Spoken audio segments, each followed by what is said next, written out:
Finalmente, respecto a este extremo, no se debe olvidar que el Tribunal Constitucional ha desarrollado que la existencia o no del peligro procesal debe determinarse a partir del análisis de una serie de circunstancias que pueden tener lugar antes o durante el desarrollo del proceso y que están ligadas fundamentalmente a las actitudes y valores morales del procesado, su ocupación, sus bienes, sus vínculos familiares y cualquier otro factor que permita concluir con un alto grado de objetividad que la libertad del inculpado, previa a la determinación de su eventual responsabilidad, pone en serio riesgo el correcto desenvolvimiento de la labor de investigación y la eficacia del proceso.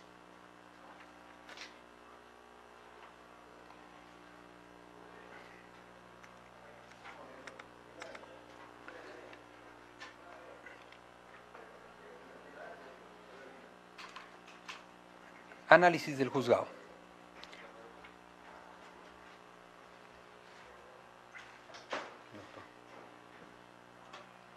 Suspendemos un par de minutos. Suspendemos un par de minutos, por favor.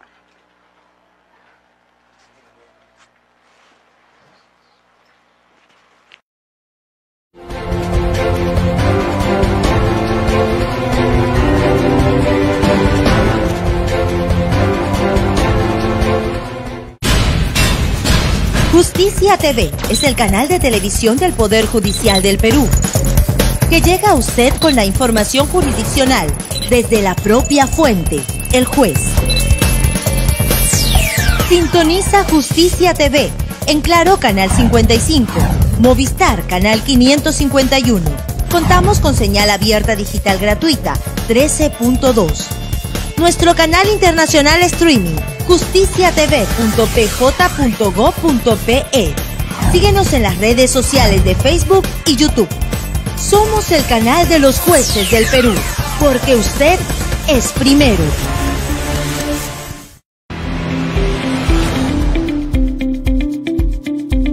El juez debe actuar con honorabilidad y justicia, de acuerdo al derecho, de modo que inspire confianza pública en el Poder Judicial. Código de Ética del Poder Judicial, artículo 3.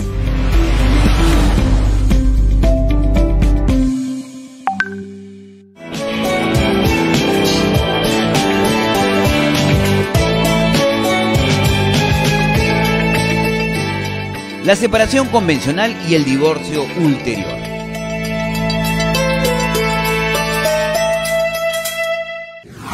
Se entiende como un divorcio por mutuo acuerdo o divorcio rápido. A partir del año 2008, con la promulgación de la Ley 297227, se abre la posibilidad de que, en el caso que persista el común acuerdo de ambos cónyuges unidos por el vínculo matrimonial, este procedimiento se pueda realizar a través de la vía notarial o municipal, en el caso que la entidad edil se halle autorizada por el Ministerio de Justicia. Si esta es su situación, tendrá que contar con los siguientes requisitos. Solicitud de separación convencional y divorcio ulterior, con la firma y huella digital de ambos cónyuges y autorizada por abogado. Copias simples y legibles de los documentos de identidad de ambos cónyuges, copia certificada del acta o de la partida de matrimonio expedida dentro de los 3 meses anteriores a la fecha de presentación de solicitud. Declaración jurada con firma y huella digital de cada uno de los cónyuges de no tener hijos menores de edad o mayores con incapacidad. Copia certificada del acta o de la partida de nacimiento, expedida dentro de los 3 meses anteriores a la fecha de presentación de la solicitud, de los hijos menores o hijos mayores con incapacidad, si los hubiera. Copia certificada a la sentencia judicial, firme o del acta de conciliación respecto de los regímenes del ejercicio de la patria potestad, alimentos, tenencia y de visitas de los hijos menores o hijos mayores con incapacidad, si los hubiera. Copias certificadas de las sentencias judiciales firmes que declaran la interdicción del hijo mayor con incapacidad y que nombran a su curador. testimonio de la escritura pública inscrita en los registros públicos, de separación de patrimonios o declaración jurada, con firma y huella digital de cada uno de los cónyuges de carácter de bienes sujetos al régimen de sociedad de gananciales. Declaración jurada del último domicilio conyugal, suscrita, y huella digital de ambos cónyuges. Después de transcurridos 2 meses de emitida el acta notarial de audiencia única, cualquiera de los cónyuges podría solicitar la disolución del vínculo matrimonial. La separación convencional y el divorcio ulterior.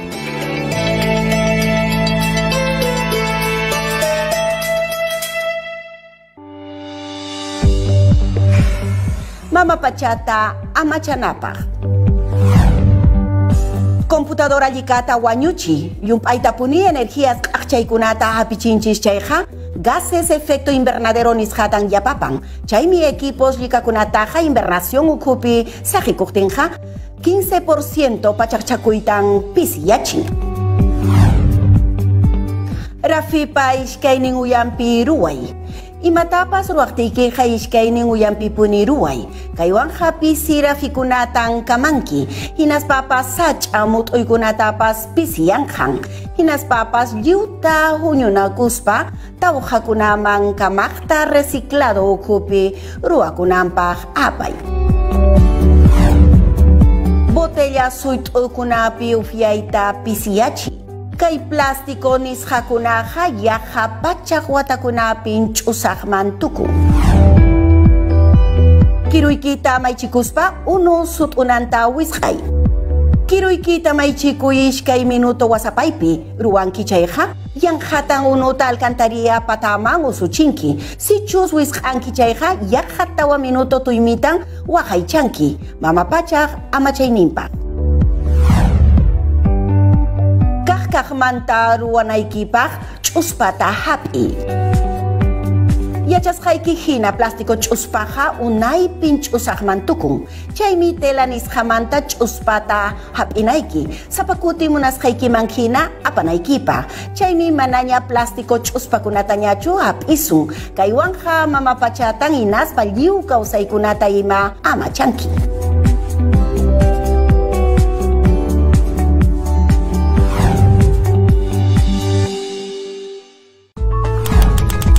Procesos de alimentos.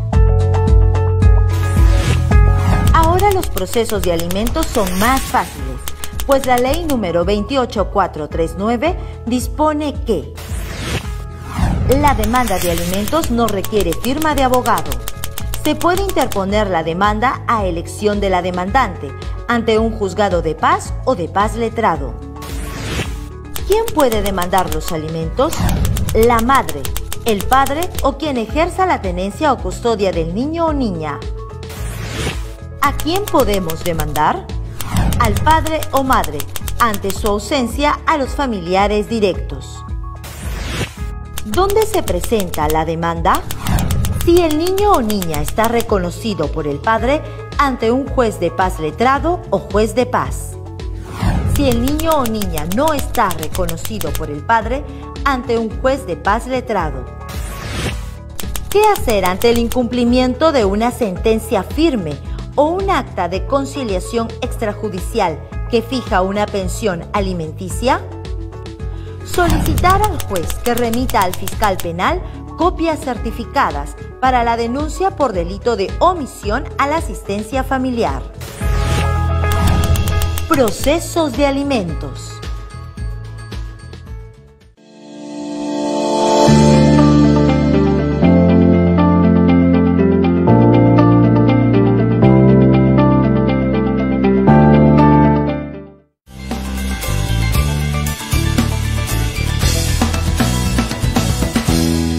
Hola amigos, soy César Ipenza, abogado especializado en materia ambiental, y el día de hoy vamos a abordar un nuevo acuerdo de carácter regional, que es el Acuerdo del Principio de Días de Río de Janeiro. Este principio nos dice que el mejor modo de tratar las cuestiones ambientales es con la participación de todos los ciudadanos interesados en el nivel que corresponda. Y toda persona deberá tener acceso adecuado a la información, sobre el medio ambiente de que dispongan las autoridades públicas, incluida la información sobre los materiales y actividades que encierran peligro a sus comunidades. El acuerdo del principio 10, denominado hoy en día Acuerdo de Escazú, plantea nuevos principios como la igualdad y no discriminación, transparencia y rendición de cuentas, el principio de no regresión y de progresividad, de buena fe, el principio preventivo, precautorio, de equidad intergeneracional y de pro persona. Para esto nos plantean tres grandes pilares: el acceso a la información ambiental, y nos dice que información ambiental es cualquier información escrita, visual, sonora, eléctrica o registrada en cualquier otro formato relativa al ambiente y a sus elementos o componentes y a los recursos naturales que esté relacionada con los riesgos y los posibles impactos adversos asociados que afecten o puedan afectarlos y a la salud, así como la relacionada con la protección y la gestión ambiental. Este primer pilar de acceso a la información nos va a llevar al segundo, que es el de participación pública, para lo cual nos señala que los estados deben asegurar el derecho de participación, para lo cual deben implementar mecanismos para una participación abierta e inclusiva en los procesos de toma de decisión ambiental. Estos dos pilares de acceso y de participación finalmente nos llevan a la justicia ambiental. En ese sentido, los países deben garantizar que el derecho a acceder a la justicia en asuntos ambientales, de acuerdo a las garantías del debido proceso, para lo cual se debe asegurar que en el marco de la legislación nacional, el acceso a instancias judiciales y administrativas para impugnar, para cuestionar, para recurrir en cuanto al fondo y al procedimiento. Con esto, les agradezco su atención y los invito a una próxima cápsula ambiental y atentos a los elementos que resulten de interés.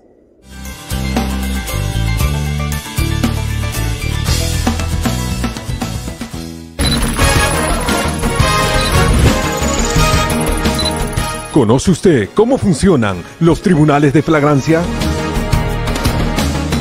Todos los detalles sobre este proceso inmediato que está revolucionando la justicia en el combate contra la delincuencia común en la República.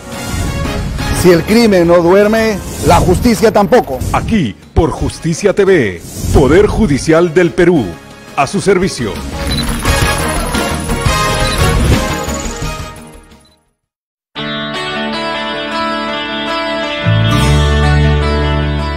Mozo Código Procesal Penal. Daimoso Código Procesal Penal mis hawang saschakuiniki visitinillapi wasapaskanta yachankichu. Justicia amachay mozo proceso penal mis hawang. Mozo proceso penal amachaywan hawuk niraymanñan Perú suyupi amachay ruwayqa ikrakun. Hampas utaqpipas justicia amachay ruwaykunata munankichayqa denunciata churaspapas utaq ima tumpaymanta amachakuspapas daimoso proceso. En la prognosis de pena se ha determinado que esta sería mayor a los 15 años, como se ha establecido por la Corte Suprema precedentemente en el acuerdo plenario. Es pues una pena grave, pero ese no puede ser el único motivo para determinar en su caso la prisión preventiva. En esa medida, siempre es bueno recordar que esta pena elevada prognosis genera una constatación empírica ya determinada por la jurisprudencia vinculante por la Corte Suprema de Justicia de la República, que exige que solamente se determine la sospecha suficiente del peligro de fuga, grado inmediatamente inferior a la sospecha grave. 256. Además, el juzgado habría comprobado, líneas arriba, que existen fundados y graves elementos de convicción respecto a la comisión de los delitos mencionados anteriormente. No obstante, en el presente caso, esos medios fuentes de investigación o de prueba, analizados en base a los que se ha determinado ello, a juicio de esta judicatura, habrían consolidado aún más la imputación.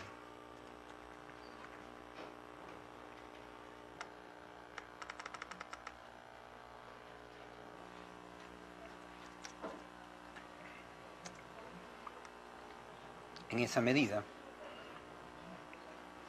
debe considerarse también que con el paso del tiempo, desde la imposición de la primera medida de prisión preventiva hasta ahora, se habría incrementado por consiguiente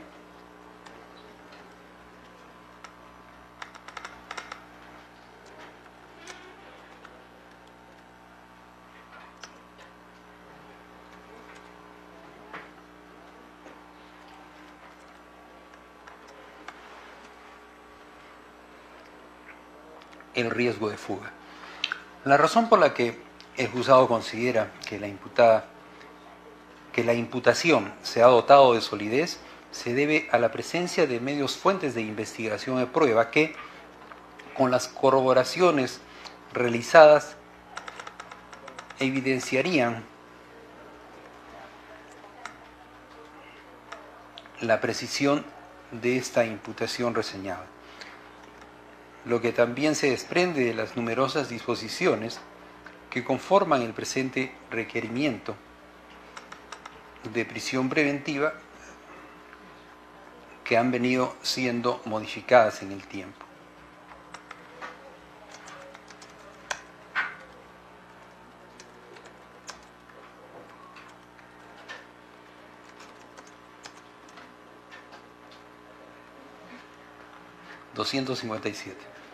Se debe aclarar, no obstante, que la constatación recién elaborada no implica afirmar que la investigación y que los medios fuentes de investigación o prueba están, para este momento, asegurados. Esto se terminará de explicar en el siguiente apartado sobre el peligro de obstaculización. Este despacho reconoce que las anteriores resoluciones judiciales anuladas que ordenaron la prisión preventiva no determinaron la existencia de peligro de fuga. Sin embargo, los dos criterios enunciados líneas arriba no estaban disponibles para la judicatura en ese momento, debido a que ambos criterios recién se han desarrollado en el reseñado Acuerdo Plenario 1/2019, jurisprudencia vinculante de la Corte Suprema. Por eso es que, en aplicación de estos criterios recientemente disponibles, la conclusión puede ser distinta, como lo es en este caso. 259. Por estas consideraciones, el juzgado entiende que existe un peligro abstracto de fuga. Sin embargo, como se ha mencionado anteriormente, este es insuficiente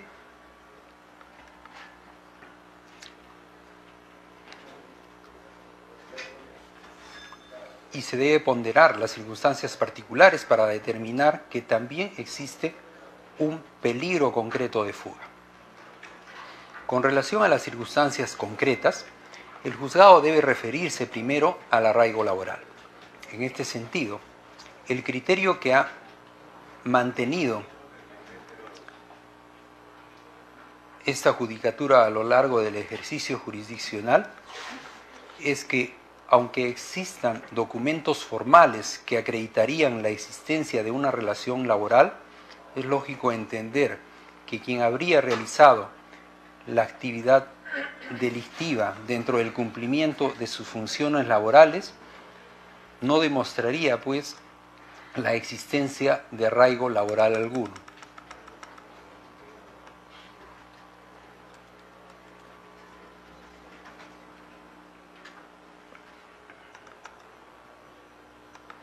La lógica de este razonamiento, 261. La lógica de este razonamiento tiene un sustrato en el sentido común.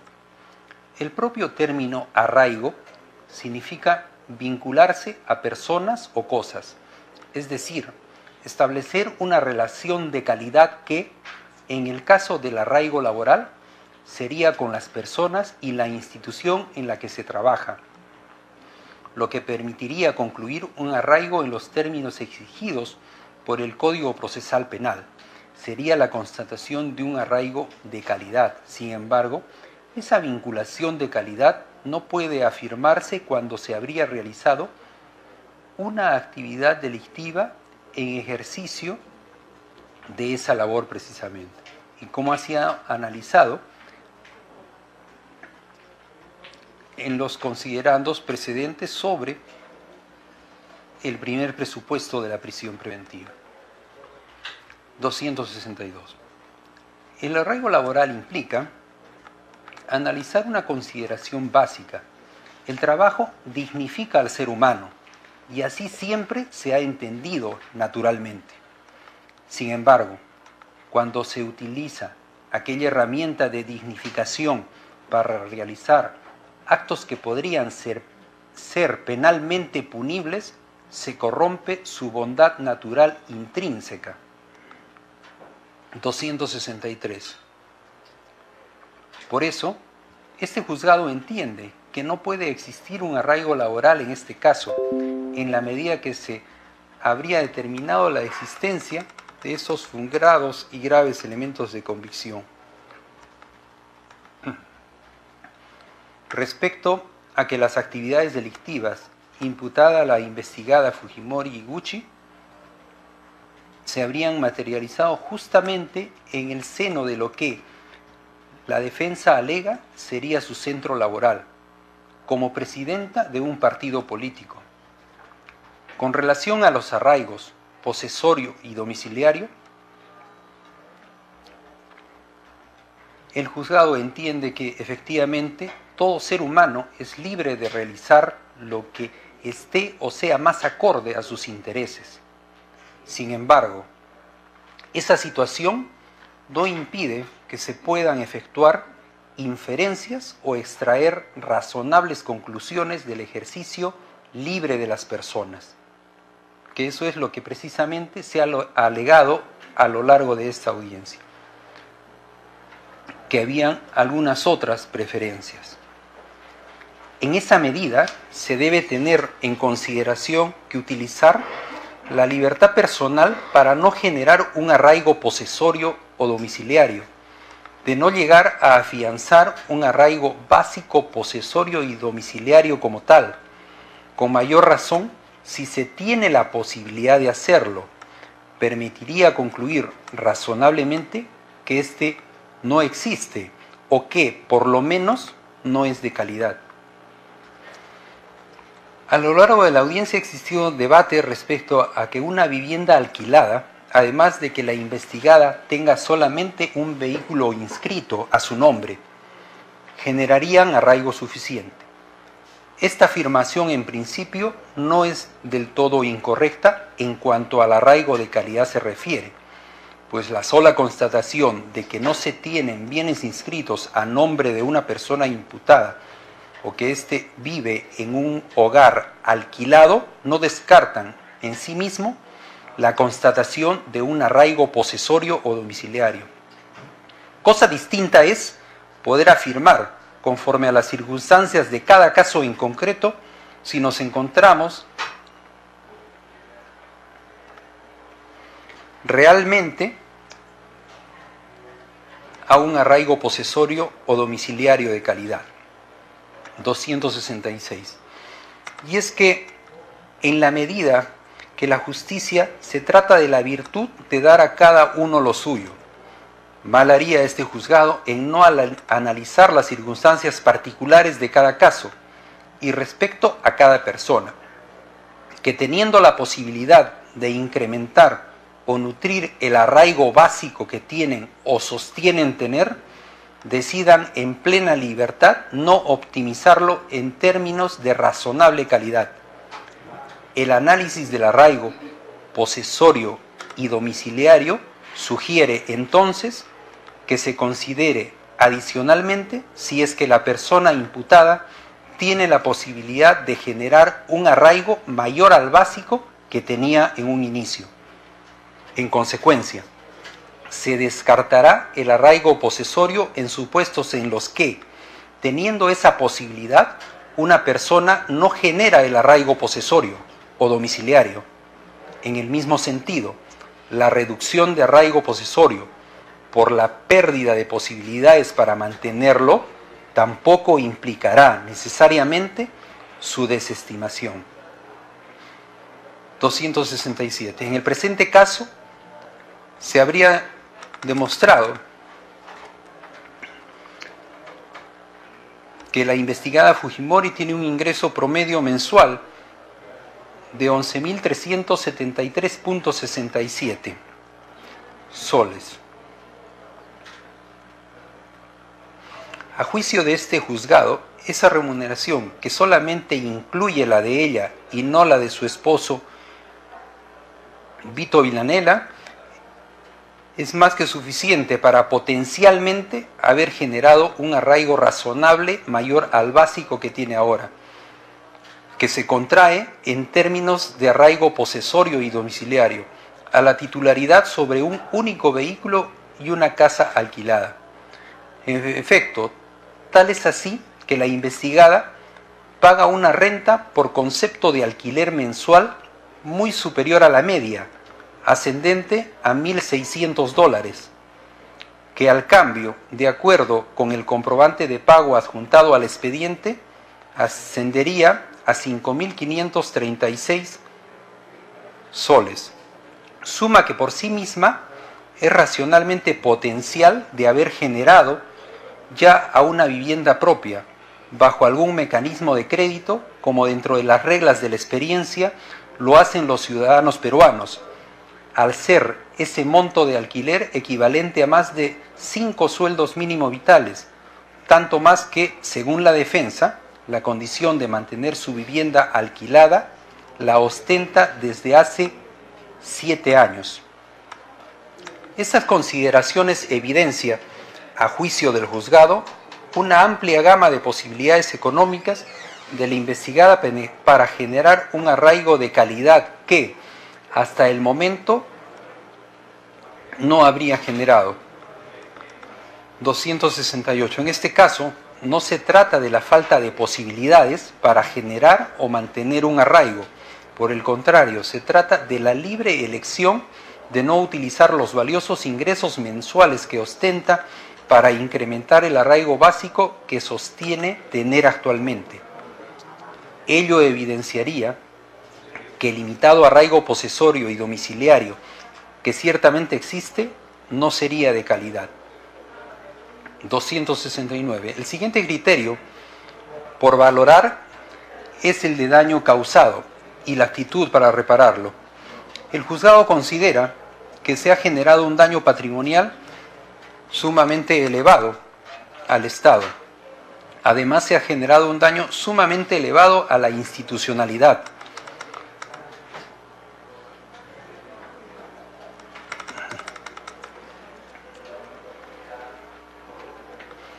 La cantidad de dinero que se habría ocultado y la manera en la que estas conductas se habrían materializado, es decir, dinero cuyo origen sería una actividad ilícita cometida en actos de colusión dentro del Perú, así como la manera en la que se habrían evitado por un tiempo prolongado los controles estatales en el marco de los partidos políticos, denotarían el grave daño realizado al Estado de Derecho en el Perú.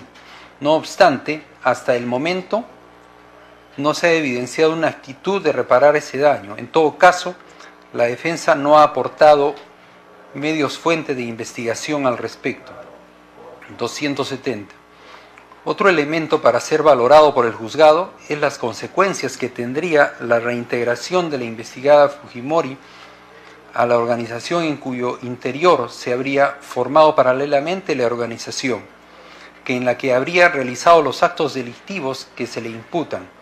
Con relación a este aspecto, este elemento debe ser valorado de manera conjunta con la sumisión que la investigada mostraría al procedimiento penal. 271. En efecto, se debe reconocer que la constante asistencia a las citaciones del Ministerio Público podría denotar un cierto grado de sumisión a las investigaciones y el proceso penal mismo. Sin embargo, a juicio de este juzgado, esta leve sumisión al proceso penal y a sus investigaciones se debilita abiertamente desde que se habría acreditado, líneas arriba, con sospecha grave, que habría intervenido la investigada, de la manera en la que lo hizo, en el testimonio de los testigos, conducta esta que se contrapone abiertamente a la aparente sumisión vinculada a la solo concurrencia a las citaciones, demostrando más bien una débil o escasa actitud de sumisión al proceso penal y sus implicancias. 272. Por estas razones, a pesar de que se debe reconocer la existencia del arraigo familiar de la investigada, concurre sin embargo una sospechosa suficiente de peligro de fuga. Ello porque de acuerdo con análisis con los criterios, es decir, arraigos laboral, domiciliario y posesorio, gravedad de la pena, magnitud del daño causado y voluntad para repararlo, y la sumisión de la investigada al proceso penal, no se habría logrado enervar esa sospecha suficiente de peligro de fuga.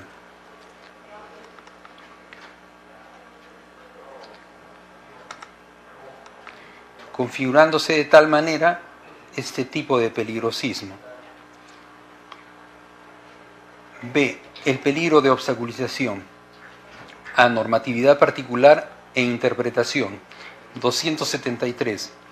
En adición al criterio general desarrollado en el artículo 268.c del artículo 270 del Código Adjetivo, desarrolla otros criterios de valoración para determinar la existencia del peligro de obstaculización. Para calificar el peligro de obstaculización, se tendrá en cuenta el riesgo razonable de que el imputado 1. Destruirá, modificará, ocultará, suprimirá o falsificará elementos de prueba, influirá para que coimputados, testigos o peritos informen falsamente o se comporten de manera desleal o reticente. 3. Inducirá a otros a realizar tales comportamientos. En otras palabras, el procedimiento para determinar la existencia del peligro de obstaculización implica que el juzgador, a partir del análisis de los antecedentes y las circunstancias del caso, determine si es que el imputado realizará alguna de las conductas contenidas en los artículos 270.1 y 2 del Código Procesal citado, o en todo caso, que las realice de la manera prevista en el artículo 270.3, y si es que esas circunstancias exteriores al imputado disminuyen o anulan el peligro de obstaculización. 275. Ahora bien, no todas las circunstancias externas son idóneas para disminuir o anular el peligro. La jurisprudencia vinculante de la Corte Suprema desarrolla que este peligro se debilita, disminuye o desaparece. 1. Con el fin de la investigación y con sumisión al imputado y sus cómplices a juicio. A partir de la culminación de la investigación preparatoria no era posible, en principio y según el caso concreto, como es obvio, estimar la existencia de este riesgo para la obtención de pruebas del caso. 2. En la proporción y en la medida en que las investigaciones son efectuadas y las pruebas concluidas. O 3. Cuando las personas probablemente intimidadas o corrompidas por el imputado o terceros ya han sido interrogadas suficientemente. Además, este peligro pierde su razón de ser. 4. Cuando los actos de obstaculización ya no son posibles. Por ejemplo, cuando los medios de prueba ya han sido asegurados o bien la única prueba incriminatoria no se podía falsear, ya ha sido alterada, o cuando no tiene conocimientos ni medios para manipularlos. Se hace referencia al mismo acuerdo plenario 1 en el numeral 52. 276. No obstante, la sola reducción del peligro de obstaculización referido a un imputado en particular no implica per se que ese peligro de obstaculización desaparezca. Es perfectamente posible que, a pesar de que ese peligro de obstaculización se reduzca, todavía mantenga la entidad de un peligro de obstaculización suficiente para que el juzgador ordene una prisión preventiva. 277.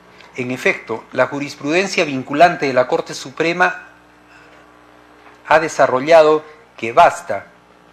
Si se trata de pruebas materiales, el imputado ha de tenerlas en su poder o deben estar a su disposición de forma indirecta a través de terceros vinculados.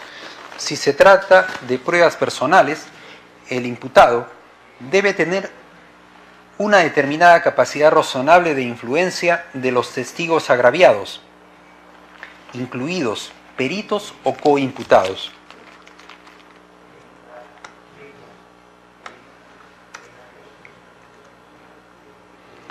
Hacemos referencia al mismo acuerdo plenario, esta vez en el fundamento 54. En otras palabras, que la posesión o disponibilidad de las pruebas materiales y la capacidad razonable de influencia sobre pruebas personales se reduzca en comparación a como fue en un principio, no significa que solo por esa reducción sea suficiente para dictar una medida de prisión preventiva. El parámetro de suficiencia es uno objetivo y no subjetivo. 278. Finalmente, hay una última consideración importante al presente caso. La jurisprudencia vinculante de la Corte Suprema desarrolló que en el caso de peligro de obstaculización, como quiera que es posible una labor inmediata de aseguramiento de los elementos y fuentes de prueba e incluso su práctica anticipada, el plazo de la prisión preventiva debe reducirse. Sin embargo, en casos de organización criminal o de banda criminal por sus propias características,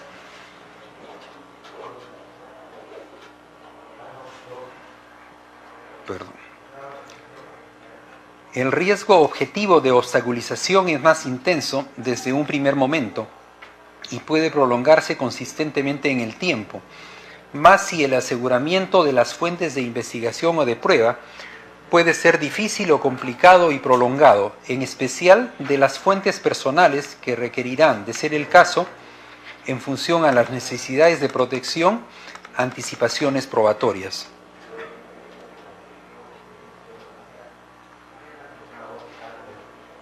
Esta vez hacemos referencia al mismo acuerdo plenario en el párrafo 55.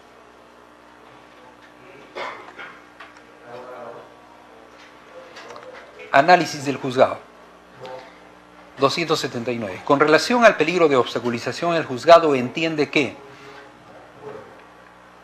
en la medida que se ha determinado la presencia de fundados y graves elementos de convicción referidos al delito de obstrucción de la justicia, la existencia del peligro de obstaculización como presupuesto de la prisión preventiva estaría prácticamente acreditada. En adición a los medios fuentes de investigación o prueba mencionados anteriormente, este juzgado debe considerar que el peligro de obstaculización no solamente ha recaído sobre los testigos, por el contrario, también ha recaído sobre las autoridades del Ministerio Público y algunas autoridades judiciales. Jorge Yoshiyama Sasaki, el 4 y 14 de noviembre de 2019, que respectivamente señala: Vicente Silva Checa también me informó que la persona encargada de comunicarse en forma reservada con el ex fiscal de la Nación, Pedro Chávarri Vallejos, a nombre de Keiko Sofía Fujimori Iguchi, era el ex congresista Daniel Salaverry.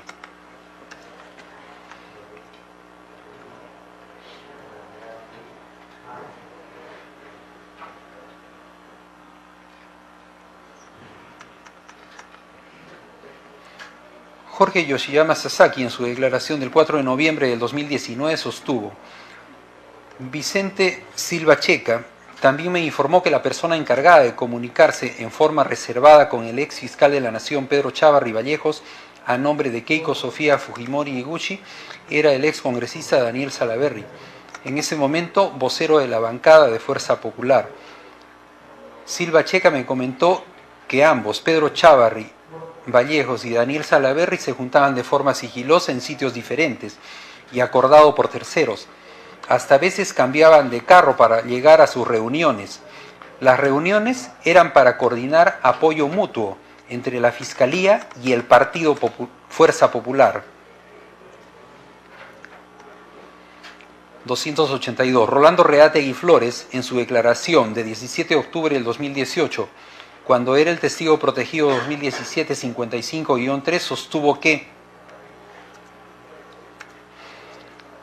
Es en este contexto que Keiko Fujimori ordena apoyar al fiscal Pedro Gonzalo Chávarri a fin de que sea elegido el nuevo fiscal de la Nación.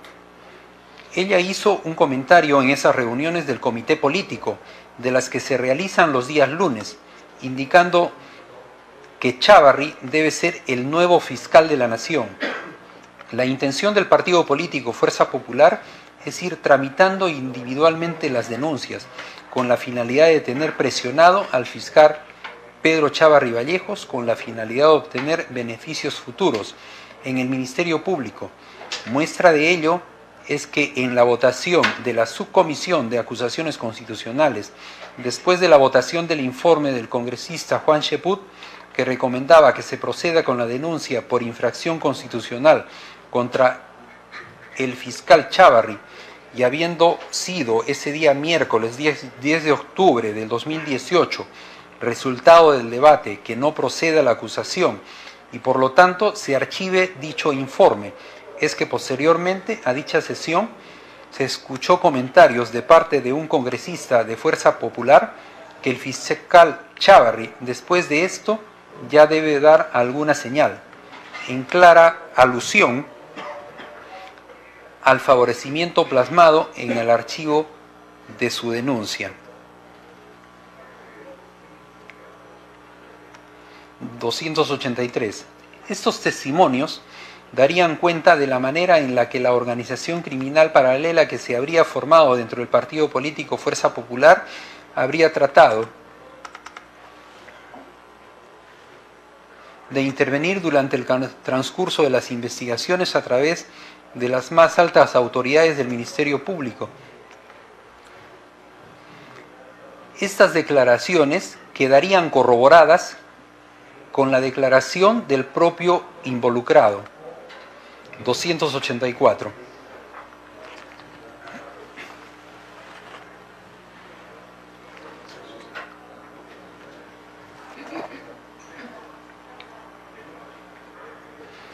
Daniel Enrique Salaverry Villa, en su declaración del 5 de diciembre de 2019, alegó que: además, debo indicar que tampoco en ese momento Keiko Fujimori me indicó de que se iba a tocar o tratar en la reunión. Ella solo me dijo que gestionara la reunión. Tampoco yo sabía sobre sus procesos, porque yo no participaba en los temas legales del partido. Cuando yo estaba entrando a las oficinas de Morochucos, a los días me encuentro con Keiko Fujimori, bajando ella las escaleras, y me hace un breve comentario referido a que ella ya había hablado con Inostroza y que éste le dio a ella, que no me conoce, no me tenía confianza. Y ella me indica que César Inostroza prefería que las comunicaciones o coordinaciones se hagan a través de Héctor Becerril, Miguel Torres o Úrsula Letona. Y ella me comenta que Héctor Becerril se encargaría de generar la reunión, porque ella ya había hablado con César Inostroza por el teléfono de Becerril. Al doctor Pedro Chávarri lo conozco personalmente, cuando él, como los otros presidentes de poderes del Estado,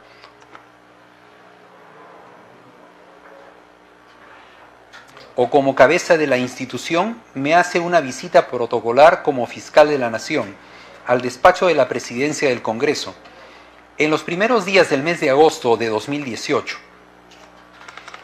Quiero indicar que previamente a esta visita he podido comunicarme con él, pues como congresista he podido comunicarme por teléfono para saludarlo por su designación como fiscal de la Nación, como usualmente sucede, pero no recuerdo bien. No puedo precisar la fecha, pero fue a los días de esa visita protocolar, en agosto del 2018. Terminada la reunión de la Comisión Política de Fuerza Popular de Morochucos, se acerca Keiko Fujimori y me pregunta cómo me había ido con la visita protocolar que me hizo Chávarri. Le indicó que bien, que me dio sus saludos protocolares, y ella me pide que ahora que se conocen, que le haga un favor de hacerle llegar un sobre de Manila cerrado con cinta scotch. Me llevé el sobre a la oficina del despacho de presidencia del Congreso. No me dijo que era prioritario o urgente, y por mis ocupaciones como presidente del Congreso, no lo envié al momento y pensaba hacerlo con unos asistentes. Luego de unos días, recibo una llamada por WhatsApp del doctor Chávarri y me indica que quería hablar conmigo para reunirnos, que quería conversar conmigo, y me dice para reunirnos ese mismo día. Por esas épocas yo vivía en Cieneguilla. Cuando recibo esta llamada, él me dice que si yo iba a ir a Lima. Yo le respondo que iba a ir a Lima por la noche. Entonces él me indica que como yo seguramente iba a pasar por el óvalo de la Fontana en La Molina, y me pidió que nos encontremos cerca al óvalo de la Fontana. Me indica que cuando esté cerca en ese lugar le dé una timbrada para que me indique dónde nos íbamos a encontrar. Yo pensaba en ese momento que tal vez la reunión iba a ser en una cafetería o restaurante. En la noche salgo en mi carro. Cuando estoy cerca al óvalo de la Fontana, lo llamo por WhatsApp y le indico que estaba cerca al óvalo, a lo que él me pregunta dónde me encontraba exactamente. Yo le digo que estaba pasando exactamente por la puerta principal de la Universidad San Ignacio de Loyola, que queda por la avenida La Fontana. Entonces, me dice que me cuadrara y me pregunta en qué color de carro estaba, porque él se iba a acercar a mi carro. Yo pensaba en ese momento que nos íbamos a dirigir a algún lugar. Me cuadro con mi camioneta de color blanco y observo que el doctor Chávarri se acercó caminando y procedo a abrirle la puerta. Procedo a abrirle la puerta de mi carro y él aprovecha a subirse. Nos saludamos. Me dijo, buenas noches, presidente, y yo le dije, buenas noches, doctor. El doctor Chávarri me dijo, rapidito nomás, dígale a la doctora, lo que me han comentado lo veo complicado. A lo que yo me quedé mirándolo y luego me dijo que no quería quitarme más tiempo, que como yo estaba ocupado y de pasada, se despidió de mí y se bajó del carro, regresando con dirección al óvalo. Esa situación me pareció bastante extraña, por lo que decidí no trasladarle el mensaje a la doctora que yo asumí que era Keiko Fujimori. Y además del deterioro de las relaciones que yo tenía con la bancada por las decisiones administrativas que había tomado como presidente del Congreso, yo en ese momento asumí que era Keiko Fujimori porque él me indica que le diga a la doctora, porque en las distintas reuniones institucionales que sostenía, no era la primera persona que he escuchado que se referían a Keiko Fujimori como la doctora. 285.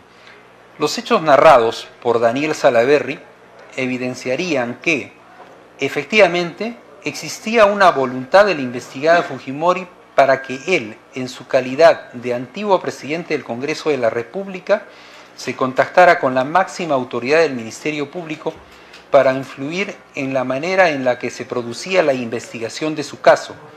Estos elementos presentados corroborarían la voluntad y manera en que la investigada Fujimori, a través de la organización criminal que se habría formado paralelamente al partido político Fuerza Popular.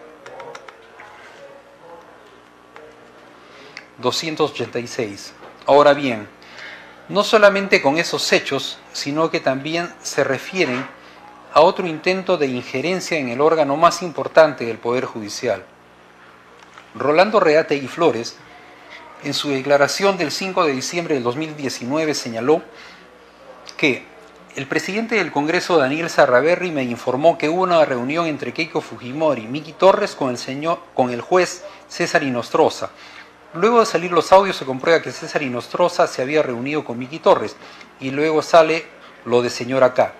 Y luego la vocera alterna Aramayo señala en una entrevista en RPP que no le cabía duda que la señora K era Keiko Fujimori. Además, yo era miembro de la Subcomisión de Acusaciones Constitucionales y también miembro de la Comisión Permanente del Congreso.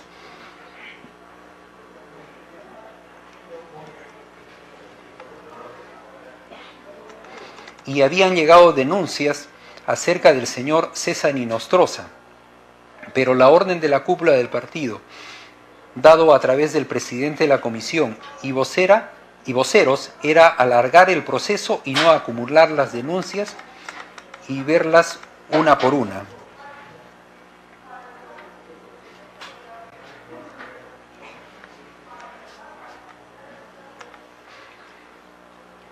(288) Daniel Salaverry Villa, en su declaración del 5 de diciembre de 2019, alegó que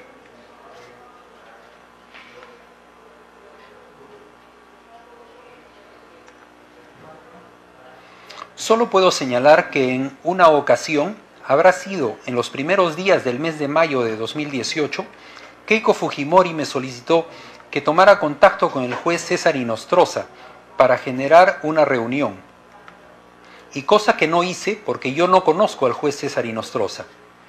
A los pocos días, cuando fui a la oficina de Morochuco, Keiko Fujimori me dijo que había conversado con César Inostroza y él le dijo que no me conocía y por el contrario que se sentía cómodo con que la reunión la generara otra persona. Finalmente, por la propia decisión de Keiko Fujimori, es que ella me retiró el encargo de generar la reunión a petición del propio Inostroza.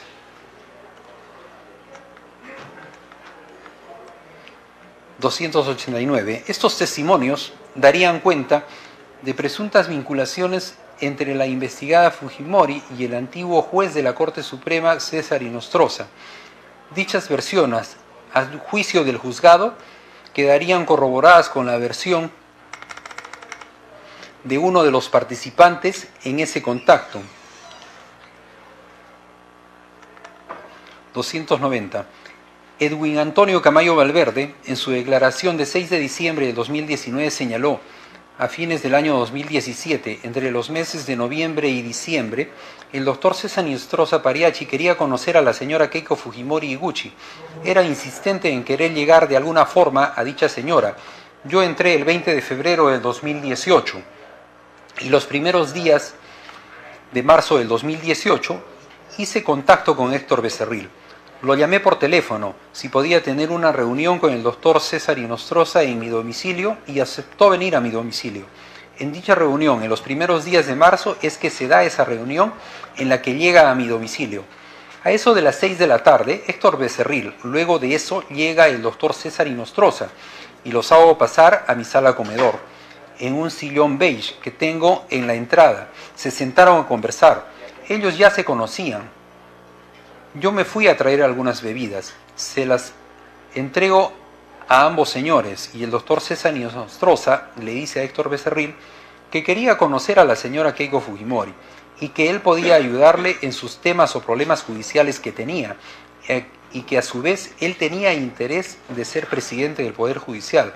Para eso necesitaba el apoyo político. La reunión fue breve, alrededor de 30 minutos, en la que ellos intercambian número de celular. El señor Héctor Becerril indica que todas las comunicaciones sean a través de WhatsApp y que él le indicaría la fecha y lugar para la reunión. Luego de eso se retira primero el señor Becerril, luego se queda unos minutos el doctor César Inostroza y se puso muy contento porque iba a conocer a la señora Keiko Fujimori. Luego de eso se retira.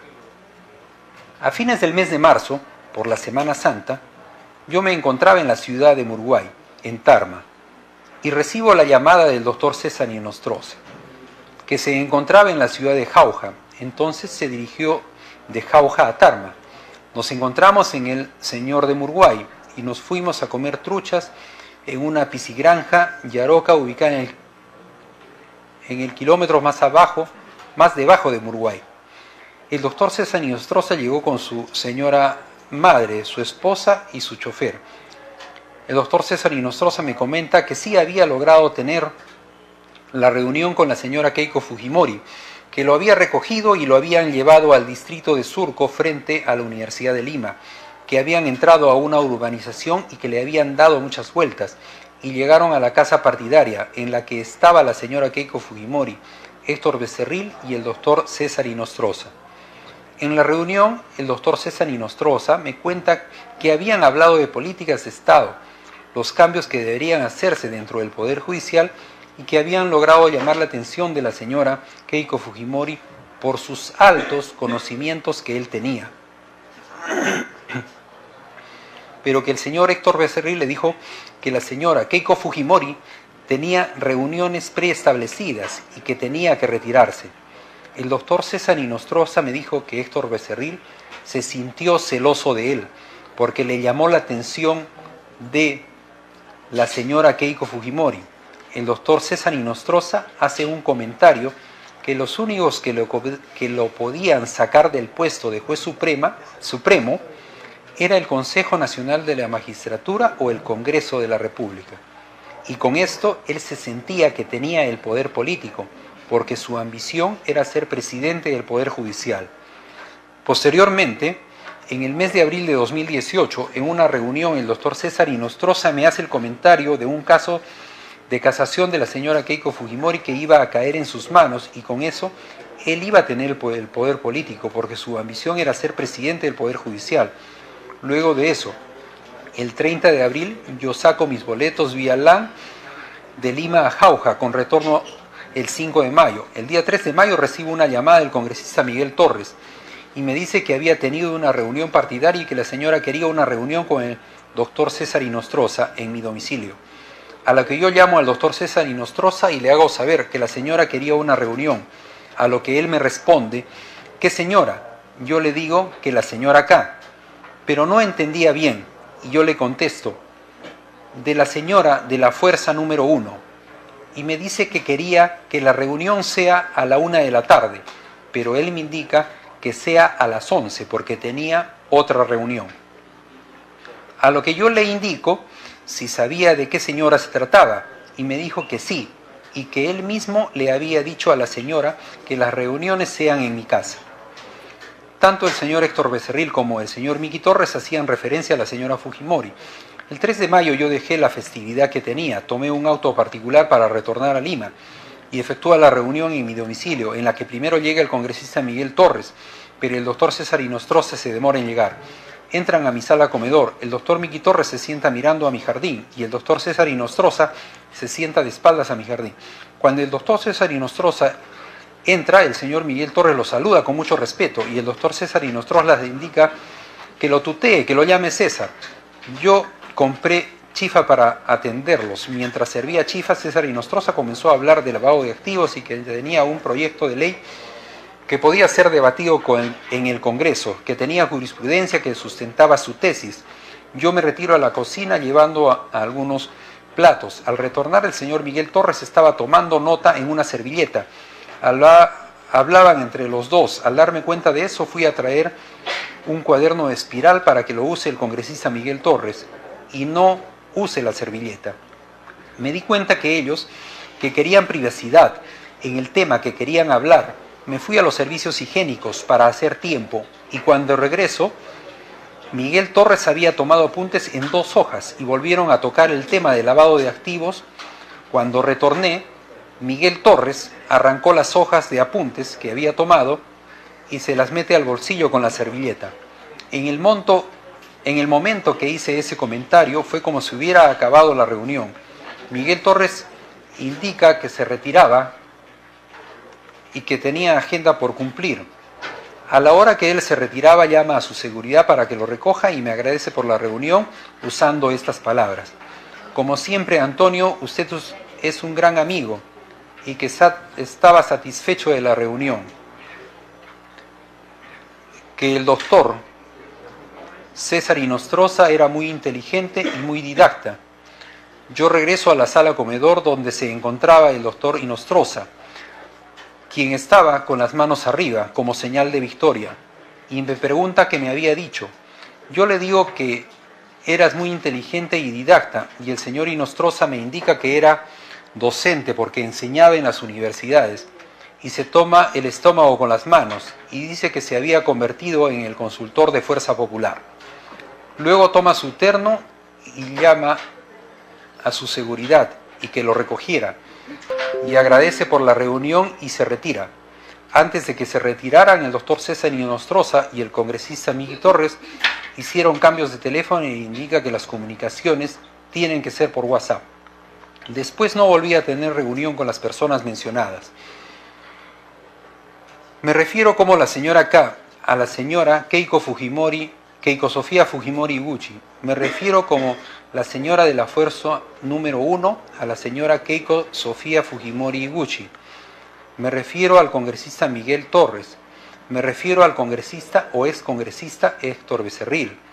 Sí, me refiero al ex juez supremo César Inostroza Pariachi. El doctor César Inostroza me dijo que se reunió con Keiko Fujimori en la casa partidaria, que está a Surco por la Universidad de Lima.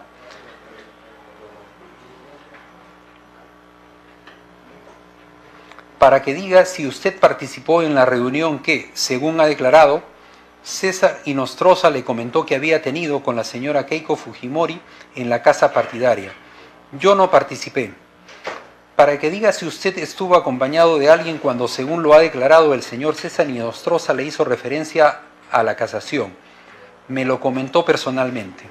Para que diga si la señora Keiko Fujimori lo ha llamado o le ha pedido a usted personalmente alguna reunión con el señor César Inostroza. No. Para que diga si es que le llegó a concretar alguna reunión en su casa conforme lo ha narrado entre el señor César Inostroza y la señora Keiko Fujimori. No. Para que diga si en alguna oportunidad la señora Keiko Fujimori lo ha visitado o ha ido a su casa. No.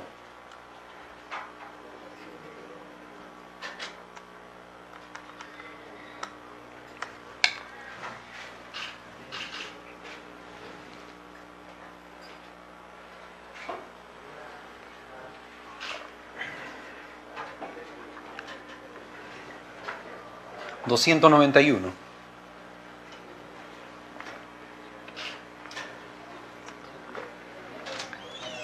La cantidad de detalles a los que se refiere el testimonio de Antonio Camayo, así como la falta de incoherencias, justifican su credibilidad y fiabilidad. En efecto, en adición a lo anterior, que lejos de exonerarlo de alguna participación en los hechos, más bien lo involucran. Finalmente, la defensa no ha mencionado la presencia de alguna motivación que se presentaría en el declarante que genere la pérdida de credibilidad subjetiva del testimonio.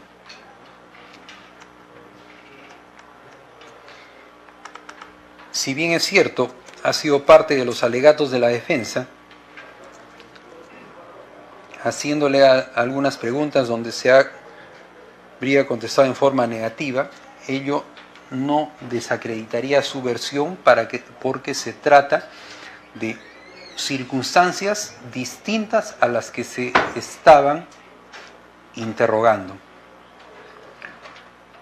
292. Ahora bien, este testimonio también goza de la corroboración de otro de los involucrados en alguna de estas reuniones. Se ha introducido en audiencia una noticia publicada en la página web del diario El Comercio, en el que Héctor Becerril reconoce haber mantenido una reunión con César Inostroza, tal y como ha relatado el testigo Camayo.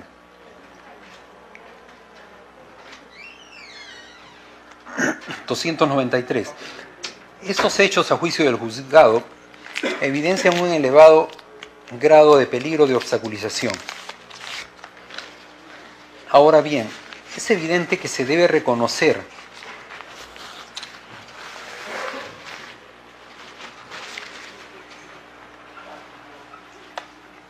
que ese mismo grado de peligro de obstaculización se habría reducido.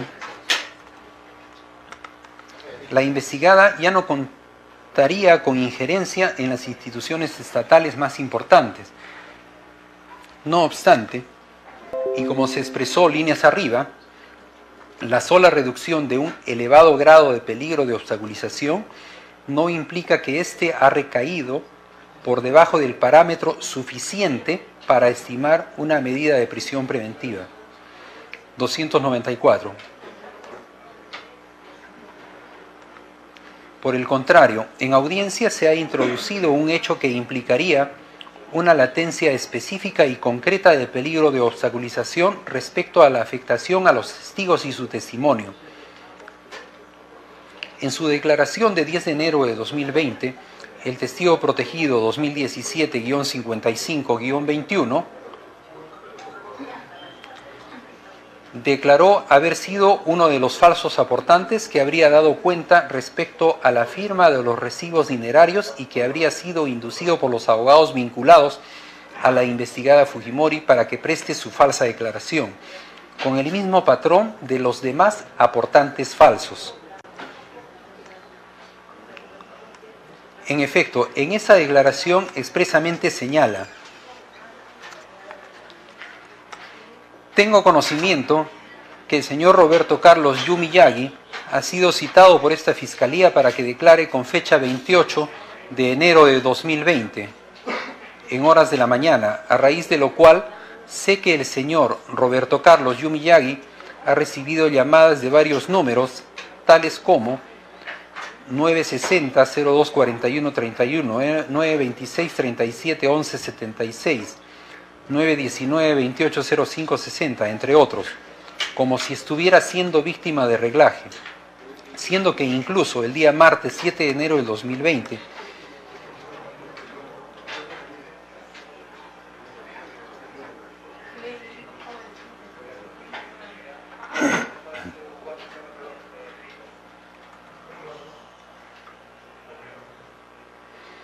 cuando luego de que el señor Roberto Carlos Yu Miyagi estaba por las oficinas de esta Fiscalía, vio al abogado Juan Carlos Alarcón Caicho, quien es el abogado de Fuerza Popular que estaba por el lugar, lo cual llamó su atención. Y cuando el señor Yu Miyagi disponía a retirarse de las oficinas al encontrarse por las escaleras del cuarto piso, vio que el abogado Juan Carlos Alarcón Caicho, que estaba allí como esperándolo, por lo que atinó a saludarlo.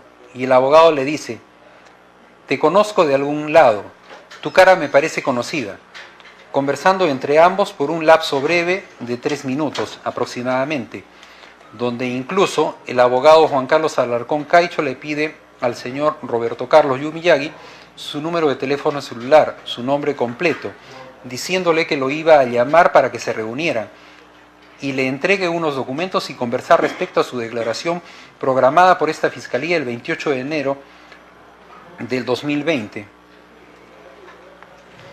al punto que el abogado Juan Carlos Alarcón Caicho le timbró desde su celular que llevaba en la mano, y es el número 992-702446, diciéndole que lo grabara. Hecho que de seguro ha quedado registrado en las cámaras de la Fiscalía entre las 11:15 hasta las 11:35 horas del citado día martes 7 de enero de 2020, donde podrán verificar lo indicado. Es por todas las razones expuestas que estoy solicitando se me reserve mi identidad para salvaguardar mi integridad física y la de mi familia, ya que por temor a las represalias,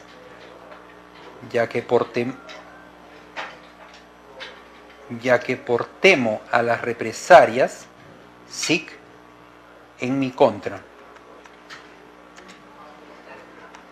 295. Este testimonio es de suma importancia, ya que comprobaría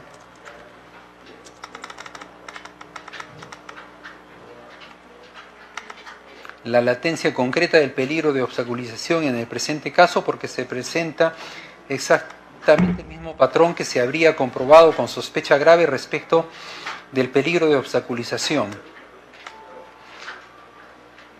De la justicia. Este testimonio se habría presentado solamente a los 3 días de ocurridos los hechos y con gran cantidad de detalles. No obstante, aparece exactamente lo mismo narrado en el acta de visualización y transcripción de video de 10 de enero de 2020, en la que se reproduce el fragmento indicado por el testigo protegido en la declaración anterior.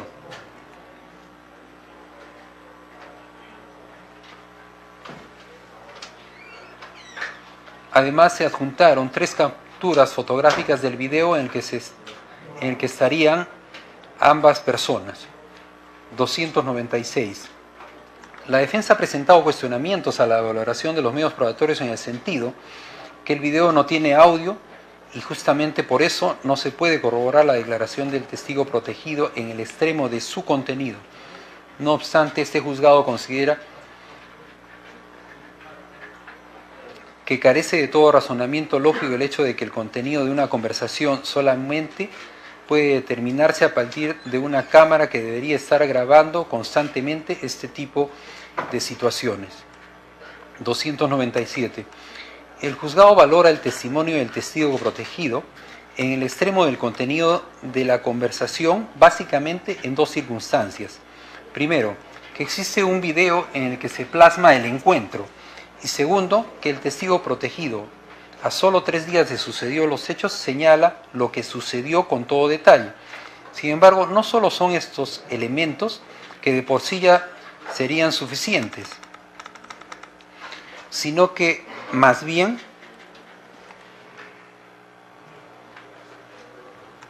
este caso debe valorarse a la luz de las circunstancias determinadas líneas arriba, y este caso particular del testigo protegido no es más que otra evidencia del mismo patrón que se habría presentado y en el que la investigada habría tenido intervención desde hace varios años en el transcurso de esta investigación y que ha sido corroborado con un alto grado de sospecha grave.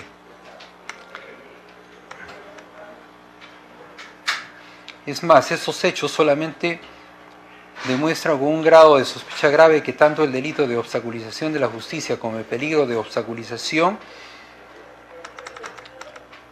serían latentes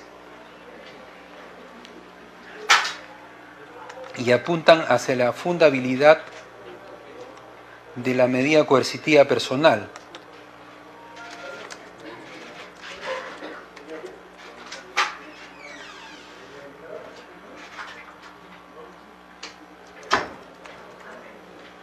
Requerida por el Ministerio Público como titular de la acción penal. Se reitera, no es necesario que la investigada Fujimori haya tenido una participación directa en la medida que habría quedado suficientemente comprobado en grado de sospecha grave que ella habría definido desde tiempo atrás este designio que la organización que se habría gestado paralelamente dentro del partido político estaría materializado, consistente en afectar los testimonios de los falsos aportantes.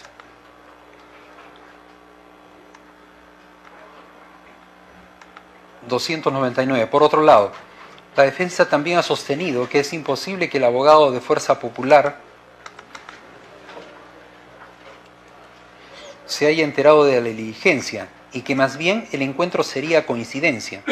Sin embargo, también se ha presentado en la audiencia la constancia de lectura de carpeta fiscal de la que se desprende que el 7 de enero del 2020, es decir, el mismo día de ocurridos los hechos por el testigo protegido, entre las 10 horas y las 12 horas, es decir, entre la misma hora en la que habrían sucedido los hechos, de acuerdo con lo narrado por el testigo y el acta de visualización de video,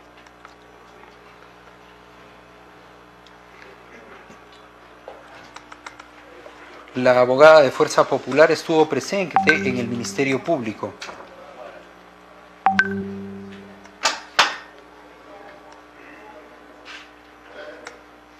Estos indicios harían más que razonable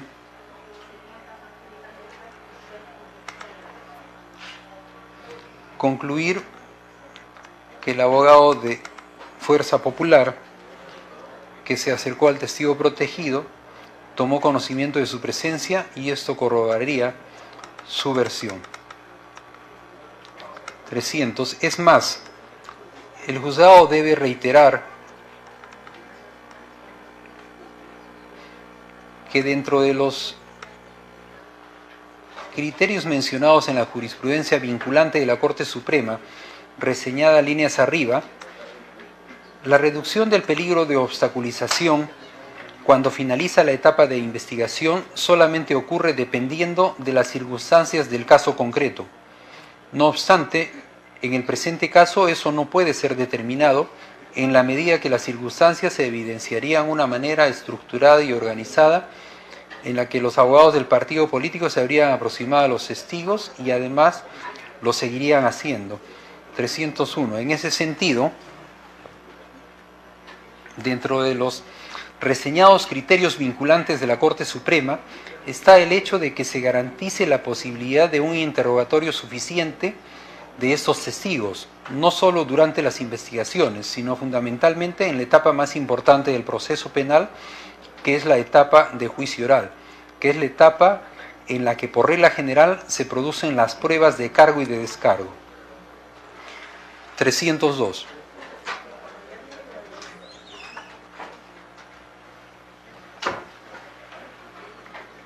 Con relación a este último aspecto, la defensa ha señalado que el Ministerio Público tenía la opción de acudir al mecanismo de la prueba anticipada y que en su discreción no hacerlo evidenciaría que no existe peligro.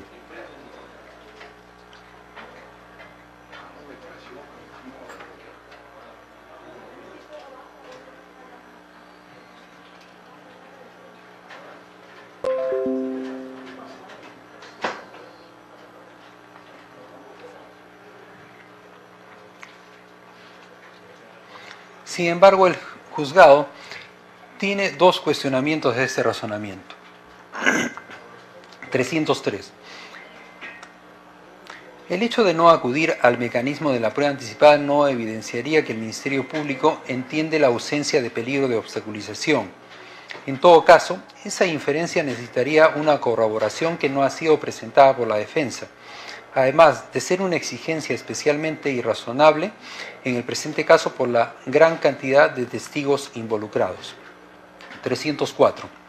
Además, a raíz de las preguntas de este juzgado, el Ministerio Público dio cuenta de que se pretendió realizar la prueba anticipada del testimonio del testigo Crisanto Pulache. Sin embargo, la defensa, quien habría exigido que el Ministerio Público debería hacer uso del mecanismo de la prueba anticipada, no asistió al mismo, frustrando su desarrollo.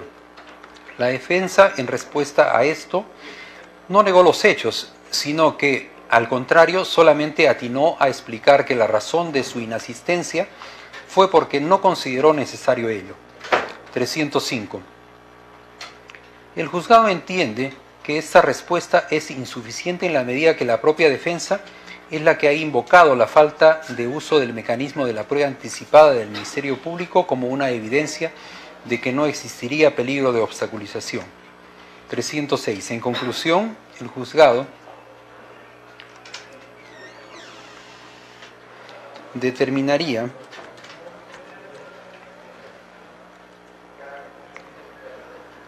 que existe una sospecha grave de que la investigada Keiko Sofía Fujimori representa un peligro concreto y latente de obstaculización para el normal desarrollo de este proceso.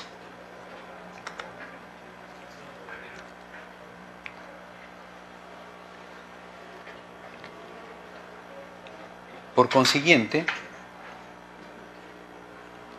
conforme ha sido analizado, se cumple también este presupuesto de la prisión preventiva. Quinto, proporcionalidad. Premisas normativas e interpretación.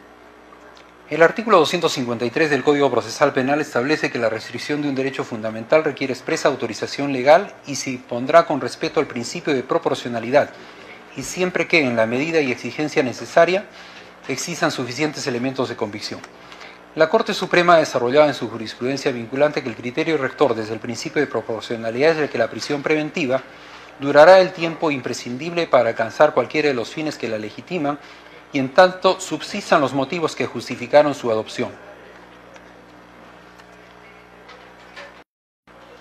Superación de los riesgos que se quieren evitar, requisito de temporalidad. 309. Además, el Tribunal Constitucional ha señalado, citando a la Comisión Interamericana de Derechos Humanos, que la proporcionalidad que debe existir entre el interés general de la sociedad en reprimir el delito y el interés del individuo en que se respeten sus derechos fundamentales se rompe en perjuicio de este último, a quien se le impone un mayor sacrificio. Y se hace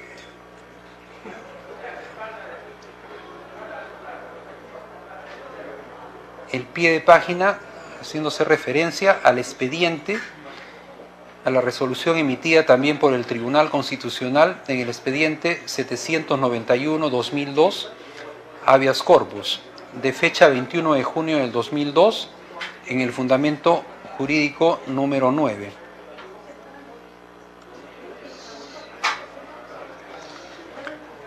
(310). En este apartado,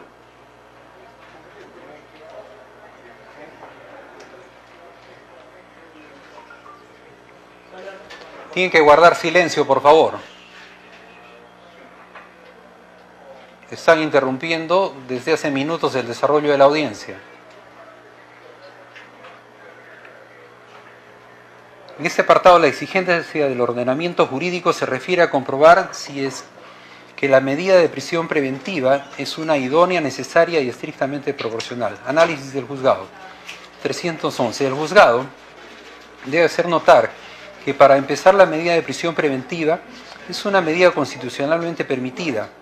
Además se presenta como una medida idónea para cautelar las dos finalidades que tiene la prisión preventiva.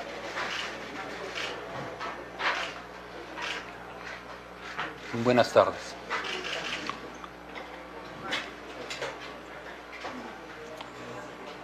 Dejamos constancia que se está dictando la resolución y en esos momentos se hace presente la señora.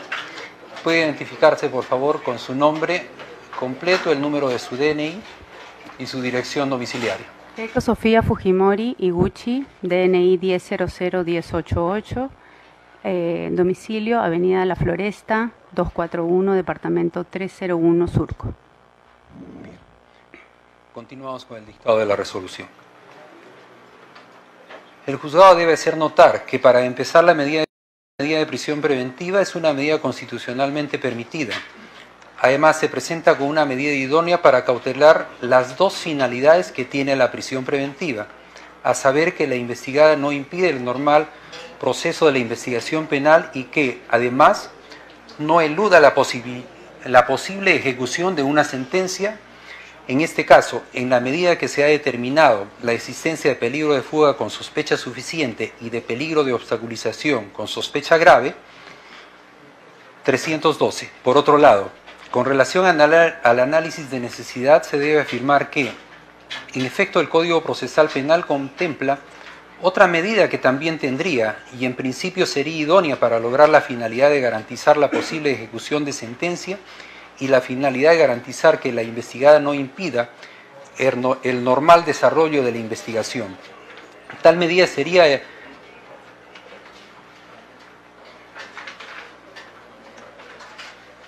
el arresto domiciliario, que en el presente caso no sería posible ya que no se está en estas condiciones que exige nuestro ordenamiento procesal penal. El juzgado pues descarta la comparecencia restrictiva y el pago de una caución y el impedimento de salida del país porque solamente logran una de las dos finalidades que en el presente caso se procurarían. 313. En ese sentido, el examen de proporcionalidad debería elaborarse con relación a la medida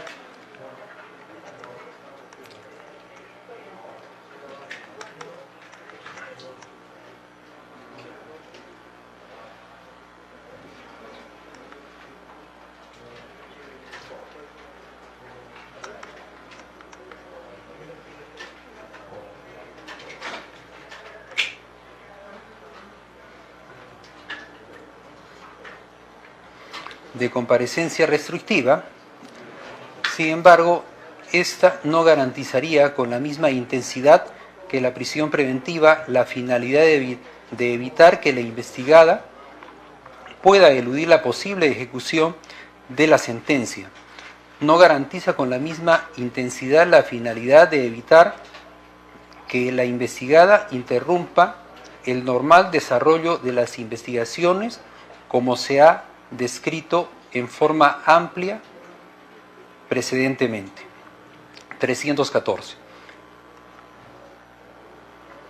Se debe considerar que la manera en la que se habrían realizado los actos de obstrucción de la justicia en este caso denotaría un patrón que se habría prolongado en el tiempo, desde el inicio de las investigaciones, las diligencias más recientes, como se ha mencionado líneas arriba. Recientemente habría existido una aproximación a uno de los testigos protegidos. En esa medida, la latencia de peligro de obstaculización en el presente caso descalifica el arresto, la comparecencia restrictiva como una medida que logra la finalidad de evitar que se interfiera con el normal desarrollo de la investigación con la misma intensidad que la prisión preventiva. Por eso se considera que es proporcional. En este sentido,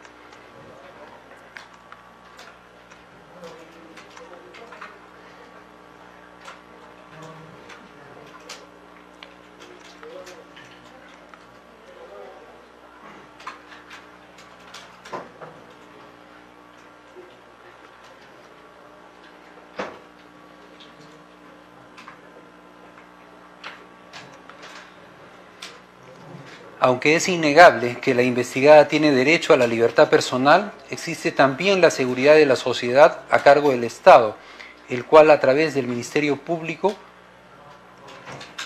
persigue los delitos. 316. En este caso, el delito de lavado de activos es pluriofensivo. Compromete varios intereses jurídicamente relevantes, por lo que estando a la naturaleza de las imputaciones advertidas, las cuales habría llegado a cuestionar en este proceso a algunos integrantes del Poder Legislativo, Ministerio Público y Poder Judicial, evadiendo en su actividad los límites y lineamientos que impone el Estado de Derecho a través de sus distintas instituciones de control estatal.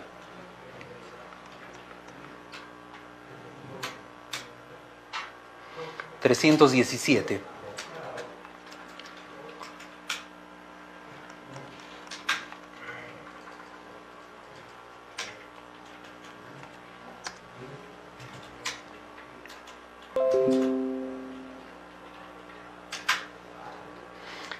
En esos referidos actos estaría involucrada la investigada, quien habría sido funcionaria pública del Poder Legislativo y que además habría intentado ser la más importante funcionaria del país.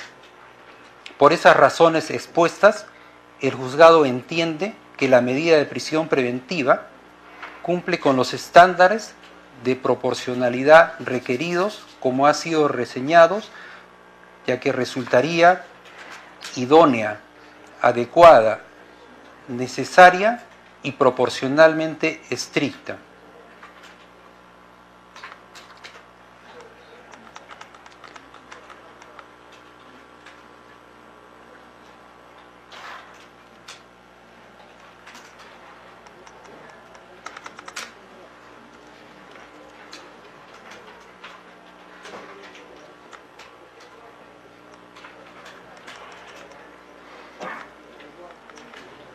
Sexto, plazo.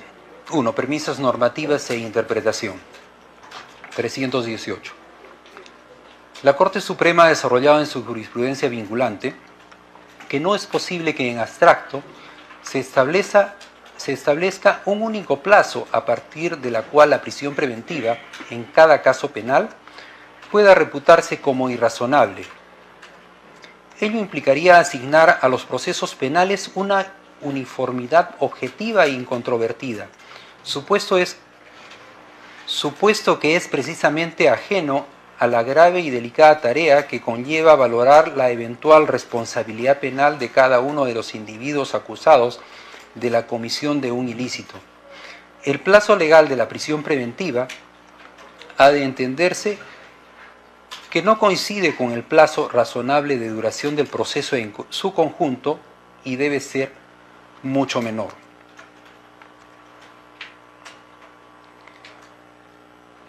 Ya que la misma Corte Suprema de Justicia de la República, también atendiendo a lo que ha señalado los estándares internacionales, como el Tribunal Constitucional, la Corte Interamericana de Derechos Humanos, que más que el plazo legal debe respetarse lo que es el plazo estrictamente necesario. Obviamente, después de haberse verificado los presupuestos de la prisión preventiva en forma concurrente. 2.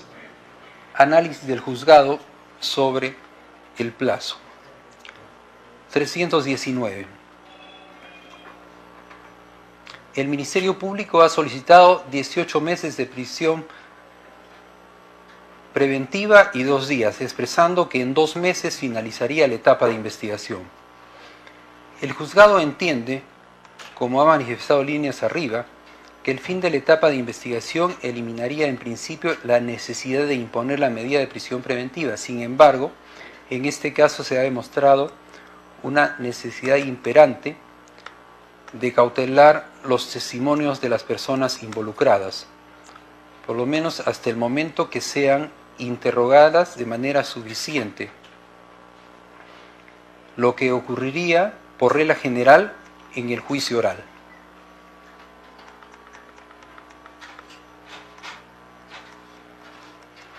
(321) En esa medida, en el presente caso, es necesario que la prisión preventiva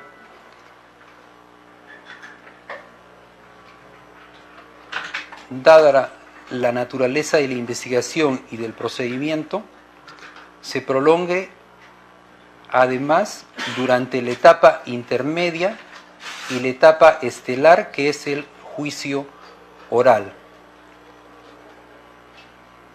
que dado el análisis que ha hecho esta judicatura, existiría pues una alta probabilidad, sospecha grave y vehemente, conforme se ha anunciado a lo largo de esta resolución, que pueda llegarse hasta esta etapa del proceso.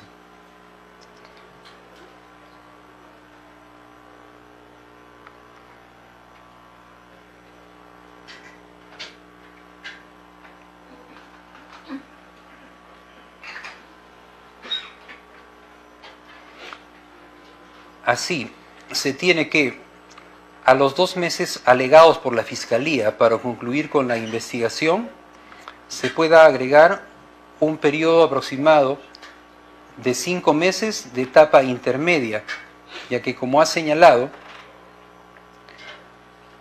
el Ministerio Público, dada la complejidad de la causa y las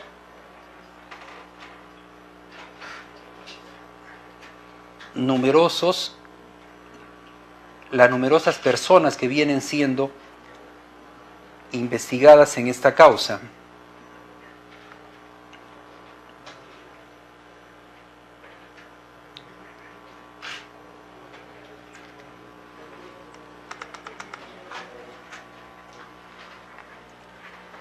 en igual atención,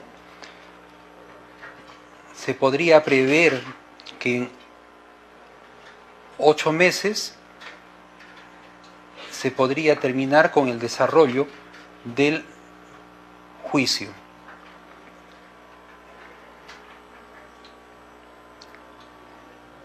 todos estos plazos que se estarían estableciendo a raíz de los datos objetivos que ha manifestado el señor representante del Ministerio Público como titular de la acción penal, estos periodos en atención a la gran cantidad de testigos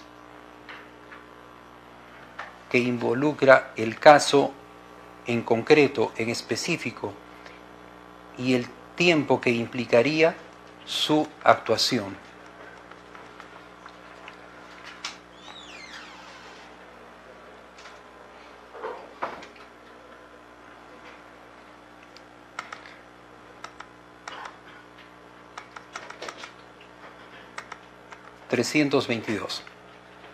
Por eso, el juzgado considera razonable y proporcional que el plazo de la prisión preventiva, en este caso, se fije en 15 meses adicionales a los que ya se han venido cumpliendo. Y en el presente caso, habiendo concurrido el día de la fecha, la señora Keiko Fujimori en el transcurso, en el desarrollo de esta audiencia, por consiguiente, el plazo se computará desde el día de hoy. Por consiguiente, concurriendo copulativamente los presupuestos de la prisión preventiva, como han sido ampliamente fundamentados a lo largo de esta resolución, resuelvo. Primero, declaro fundado el requerimiento de prisión preventiva solicitado por el señor representante del Ministerio Público al haberse acreditado copulativamente los elementos exigidos por la legislación penal y procesal penal respecto de los delitos de lavado de activos agravado por organización criminal y obstrucción de la justicia, previstos en los artículos 1, 2 y 3, inciso B de la Ley 27.765, modificado por el Decreto Legislativo 986, y el artículo 409A del Código Penal. Segundo, en consecuencia, impongo prisión preventiva por el plazo de 15 meses a la investigada Keiko Sofía Fujimori Iguchi, quien se encuentra identificada con su documento nacional de identidad número 10001088.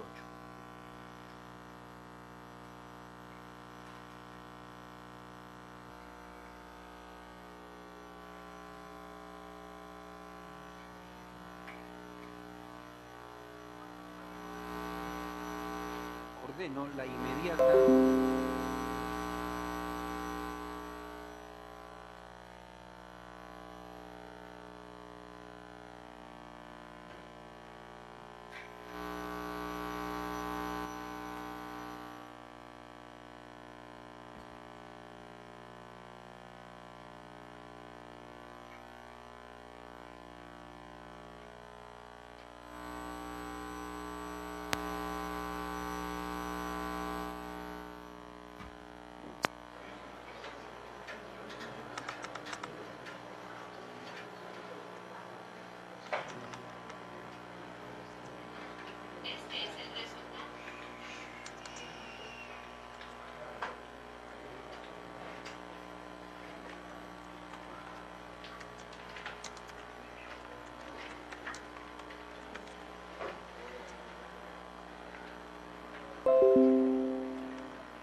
Tercero, ordeno la inmediata ejecución de la presente medida coercitiva personal, debiendo ser cumplida esta en el establecimiento penal que el Instituto Nacional Penitenciario determine, Para tal efecto, se cursarán las comunicaciones correspondientes, computándose desde el día de la fecha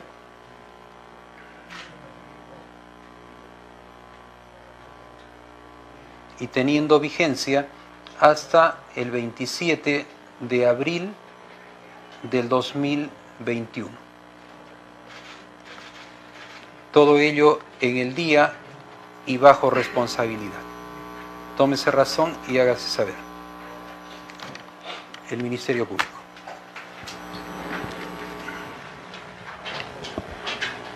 Señor juez, el Ministerio Público manifiesta su conformidad con la decisión adoptada por su despacho. La defensa. Obviamente esta defensa apela y solicita que se notifique en el día la resolución que acaba de leer. Otróguese copia del audio y cúrsense las comunicaciones correspondientes. Muy bien.